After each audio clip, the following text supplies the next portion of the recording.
This video is only for information purpose. तो Paytm payment bank को लेके काफ़ी बड़ी अपडेट आ रही है, जहां पर दिल्ली हाई कोर्ट का एक आदेश आया है। तो क्या अब पेटीएम पेमेंट बैंक बंद होने वाला है? अगर ये बंद होते हैं तो आपके वॉलेट, यूपीआई और आपके पैसे का क्या होगा, सब कुछ यहाँ पर विस्तार से समझने की कोशिश करेंगे।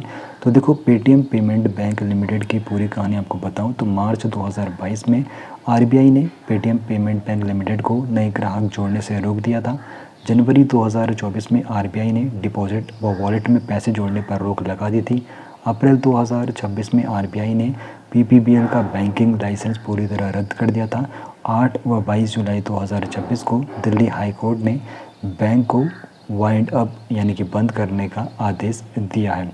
अब देखो, यहाँ पर बैंक क्यों बंद हो रहा है, इस बारे में भी बात कर लेते हैं। तो आरबीआई ने जो यहाँ पर 4 बड़ी वजह बताई है।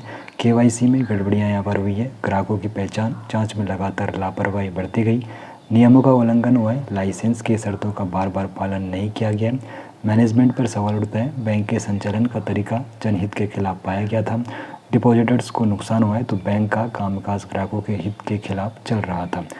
अब देखो यहाँ पर, अब यहाँ पे कौन संभालेगा बैंक को? तो यहाँ पर गिरी कुमार एम नायर जो है, पूर्व CGM State Bank of India, आधिकारिक लिक्विडेटर नियुक्त किए गए हैं। तो 8 जुलाई 2026 से बैंक के बोर्ड की सभी शक्तियाँ लिक्विडेटर के पास हैं। बैंकिंग रेगुलेशन एक्ट 1949 और कंपनीज एक्ट 2013 के तहत कार्रवाई हुई है। बैंक की संपत्ति, रिकॉर्ड और बकाया दावों की देखरेख करेंगे। पूरी वाइंड अप जो यहाँ पे प्रक्रिया रहेगी, कोर्ट की निगरानी में ये चलने वाली है।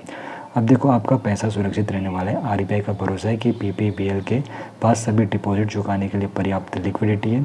और यहाँ पर सेविंग अकाउंट होल्डर बात करें तो आपकी जो जमा राशि है पूरी तरीके से सुरक्षित है।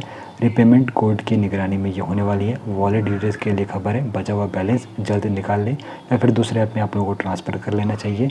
और फास्टैग यूज़र के लिए जो खबर है, किसी दूसरे बैंक का फास्टैग लेकर आप लोग स्विच कर सकते हो। यूपीआई और ऐप सर्विसेज का अब क्या होगा? अच्छी खबर है, पेटीएम ऐप की रोज़मर्रा की सर्विसेज पर कोई असर नहीं है। पहले जैसा ये चलता रहेगा यूपीआई पेमेंट, जिसमें एक्सिस, एचडीएफसी, एसबीआई जैसे पार्टनर बैंकों के जरिए होगा। क्यूआर कोड और मोबाइल रिचार्ज आप लोग फिर भी कर पाओगे। पेटीएम साउंड बॉक्स और कार्ड मशीन अभी भी काम करेगी। पेटीएम मनी और पेटीएम गोल्ड में भी आप लोग निवेश कर सकते हो। अब आपको क्या करना है, पीपीबीएल वॉलेट और अकाउंट में बचा बैलेंस चेक कर लेना है। @पेटीएम यूपीआई हैंडल अपने आप दूसरे बैंकों में माइग्रेट हो चुका है।